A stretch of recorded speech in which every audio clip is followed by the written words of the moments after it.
আচ্ছা, আমাদের মাথার চুল যখন 1-2টা পাকে তখন আমরা কী করি? তুলে ফেলি, তাই না? আচ্ছা, যখন আবার 5-6 দিন পরে যখন আবার একটু বেশি বেশি পাকা শুরু হয়, মনে করেন 5-6টা পাকলো, তখন আমরা কী করি? কালার করি চুলের মধ্যে, তাই না?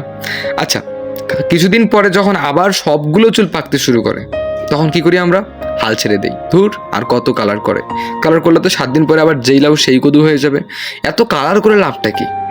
আসলে আমাদের জীবনের সমস্যাগুলো এইরকম, প্রবলেমগুলো আসলে এইরকম। ওই যে অনেকেই বলে না যে ধীরে ধীরে যাক সব কিছু ঠিক হয়ে যাবে, কিছুদিন সময় যাক সব কিছু ঠিক হয়ে যাবে। আসলে কিচ্ছু ঠিক হয় না, যত সময় যায় তত প্রবলেম আরও বেড়ে যায়। আসলে আমরা নিজেরাই হাল ছেড়ে দিই, আমরা নিজেরাই মনকে মানিয়ে নেই যে না ওটাই কি হয়েছে হোক ওটাই। মানে সময়ের সঙ্গে সঙ্গে প্রবলেম এতটা বেড়ে যায় যে প্রবলেমটাকে আর প্রবলেমই মনে হয় না। আসলে এটা বাস্তব, একটু মিলিয়ে নিয়েন।